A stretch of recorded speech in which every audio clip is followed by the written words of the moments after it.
Oi, gente! A nossa aula de hoje, ela vai ser um pouco diferente de tudo que a gente veio fazendo até agora, porque hoje nós vamos tratar apenas de exercícios. Então, essa aula, ela é voltada para resolução de exercícios.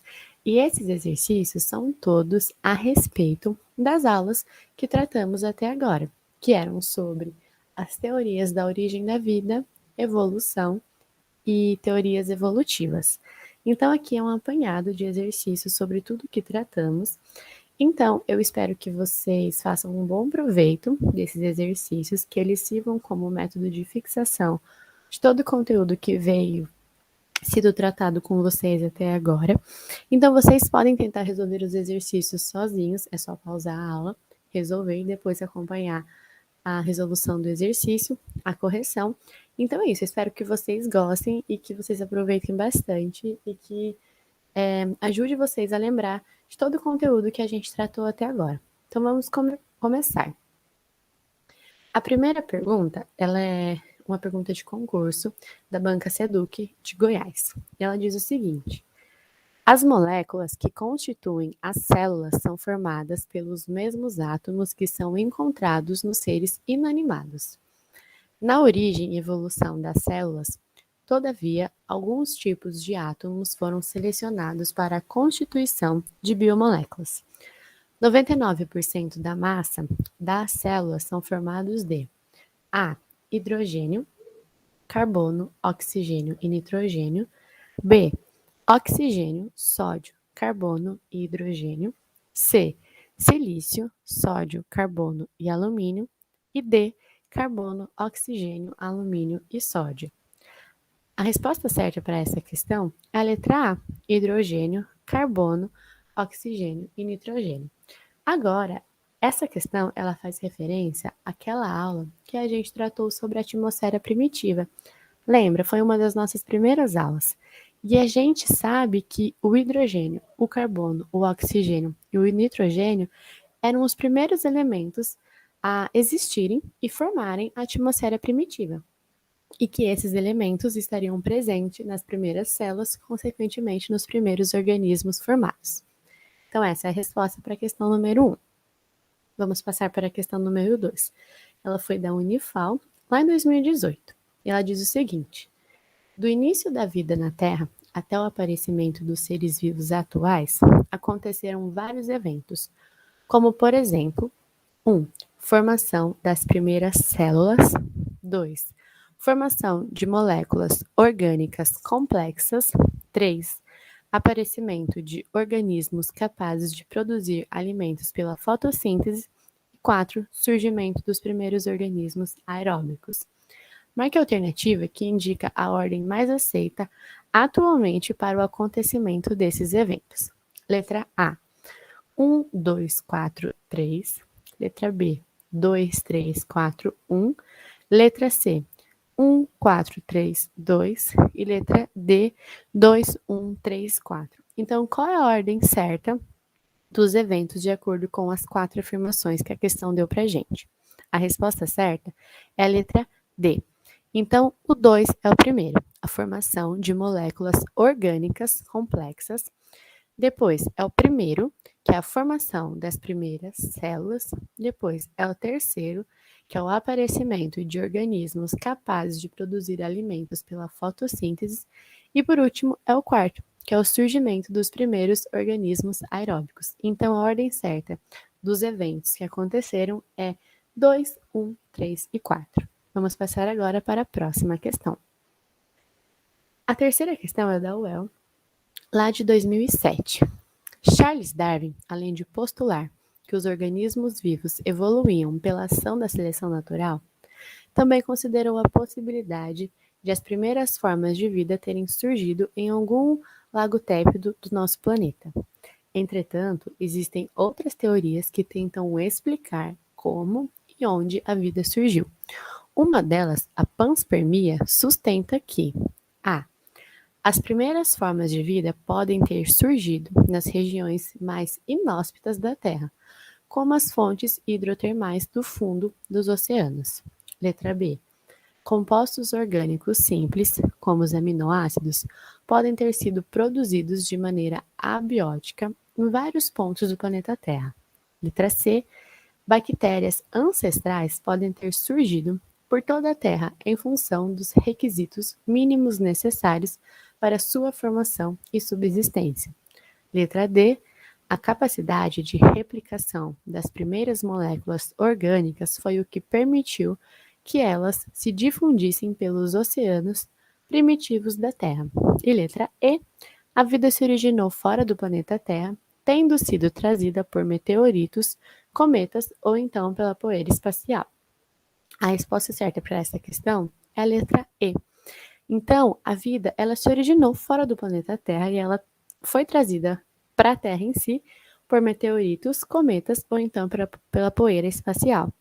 A gente viu nas nossas primeiras aulas sobre a origem da vida que todos nós somos feitos de poeira espacial, que é uma frase que percorre aí pelo mundo, que a gente é feito de poeira estrelar. E é basicamente sobre isso que essa frase diz. Então, a panspermia, ela sustenta que a vida se originou fora do planeta Terra e que foi trazida por meteoritos, cometas ou então pela poeira espacial.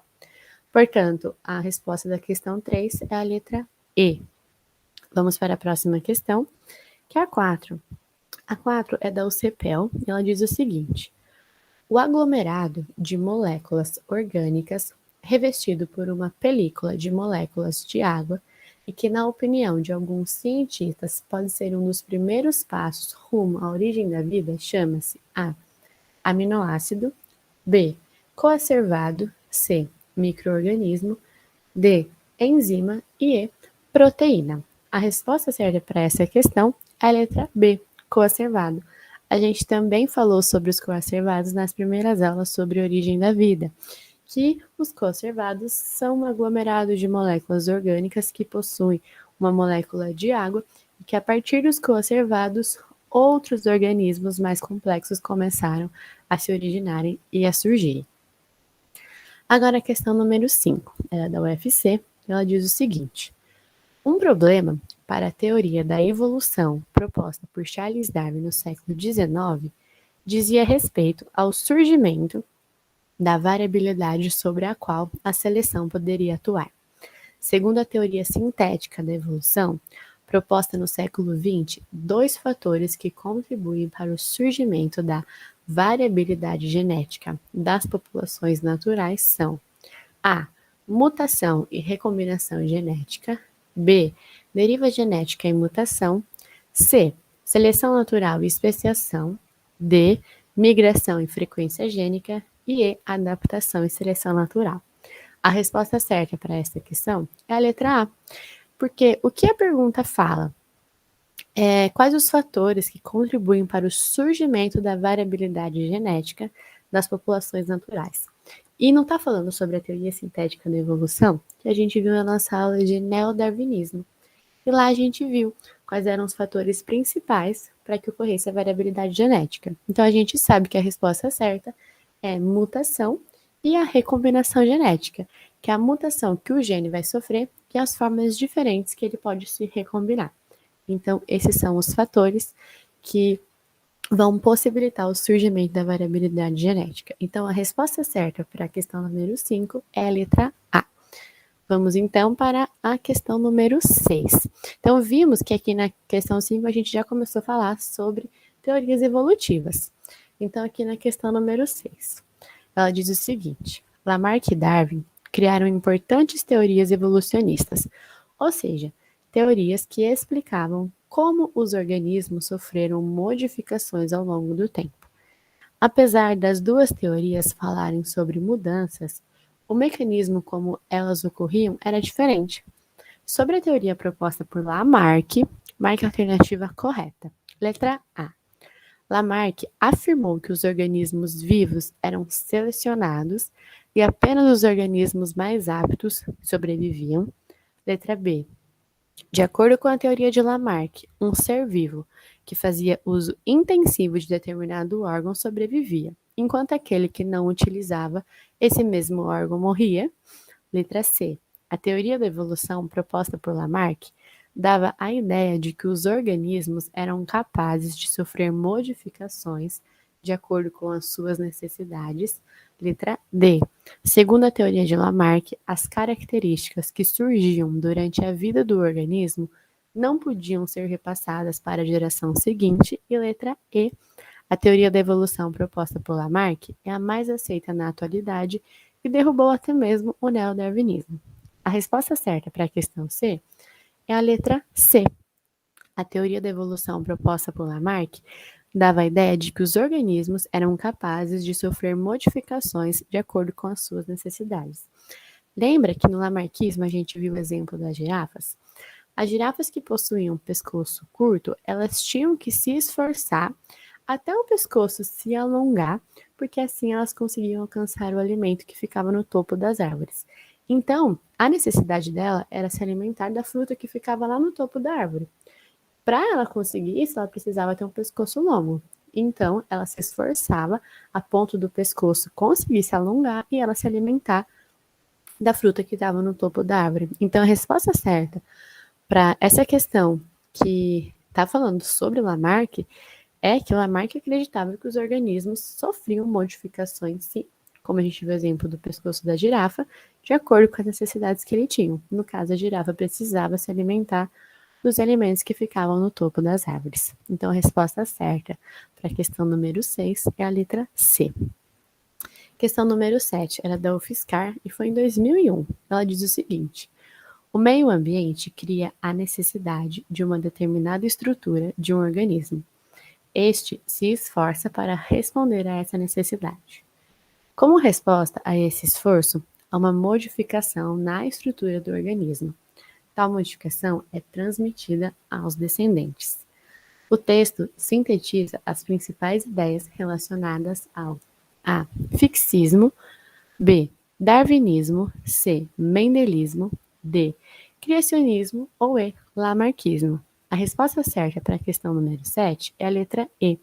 Lamarquismo. A gente acabou de ver que algumas estruturas, elas se modificam no organismo de acordo com as necessidades deles. E é isso que a questão 7 está dizendo.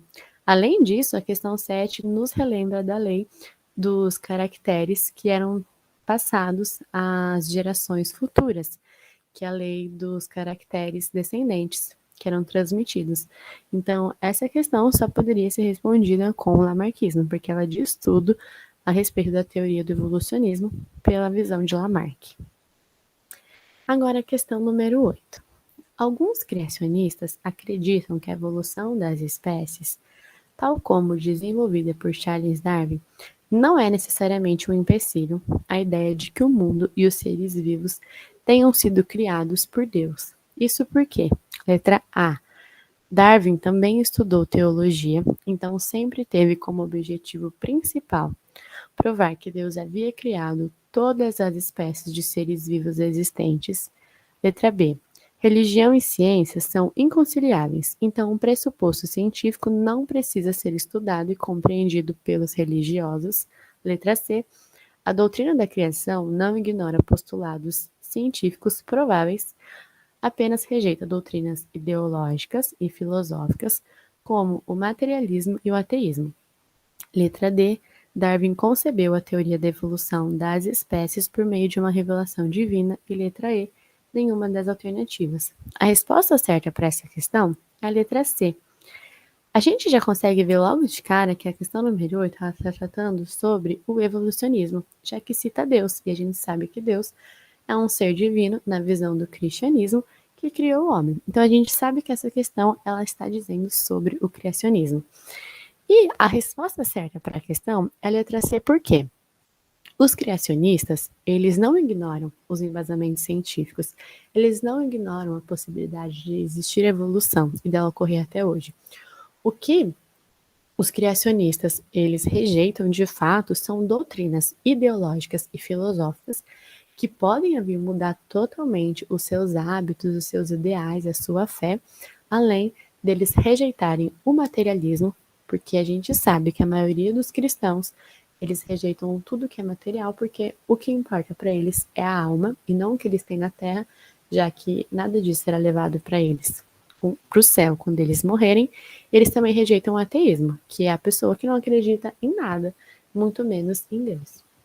Então, quando a gente está falando sobre criacionista, sobre o criacionismo e sobre a doutrina da criação, a gente não está ignorando embasamento científico, a gente não está ignorando as outras teorias evolucionistas. A única coisa que os criacionistas, os cristãos e a doutrina da criação rejeitam são doutrinas filosóficas, ideológicas, o materialismo e o ateísmo. Então, a resposta certa para a questão número 8 é a letra C. Agora, a questão número 9. Sobre a teoria do Big Bang, analise o texto que se segue. Até então, o universo concentrava-se todo em um único ponto com altíssimas temperaturas e densidade energética. Esse ponto explode, é um instante zero, e começa sua expansão, que continua até hoje. O universo primitivo é uma mistura de partículas subatômicas, quarks, elétrons, nêutrons e suas antipartículas, que se movem em todas as climações, em velocidades próximas à da luz. As primeiras partículas pesadas, prótons e nêutrons, associam-se para formar núcleos de átomos leves, como hidrogênio, hélio e lítio. A análise do texto nos permite afirmar: letra A. O universo só surgiu a partir da formação das partículas pesadas, prótons e nêutrons. Letra B. O instante zero é aquele da explosão inicial, o Big Bang. Letra C. No universo primitivo já surgiram os primeiros átomos. Letra D. No ponto inicial, os elementos subatômicos já se definiam. E letra E. O hidrogênio, o lítio e o hélio já existiam no ponto único. A resposta certa para a questão 9 é a letra B. O instante zero é aquele da explosão inicial, o Big Bang. O próprio texto nos diz isso aqui, que este ponto explode é o instante zero e começa a sua expansão, que continua até hoje. Então, o texto ele já diz que o universo se concentrava num único ponto, que existiam altíssimas temperaturas e densidade energética, e esse único ponto explodiu, dando início ao instante zero, que é o momento da explosão, que começou a expansão de tudo e continua até hoje. Então, o instante zero é o instante da explosão inicial, ou seja, o Big Bang, que é a teoria que a gente conhece de que tudo surgiu de uma grande explosão denominada Big Bang. Então, a resposta correta para a questão número 9 é a letra B. Então, essa foi a nossa aula de hoje, que foi basicamente a resolução de exercícios que faziam referência e remetiam a todas as aulas que a gente teve até agora sobre origem da vida, evolução, teorias evolucionistas e afins. Então, como eu disse no começo, eu espero de verdade que vocês tenham aproveitado desses exercícios, que eles tenham lembrado vocês dos assuntos que tratamos, de conteúdo importante, de conceitos importantes. Então, espero de verdade que vocês tenham feito um bom proveito dessa nossa aula. E é isso, eu aguardo vocês na nossa próxima aula. Não se esqueçam de refazer esses exercícios várias vezes. Vocês podem também estar refazendo, pausando a aula e depois assistindo a correção. Façam da forma que vocês preferirem, desde que ajude vocês a entender questão por questão. Aguardo vocês na próxima aula.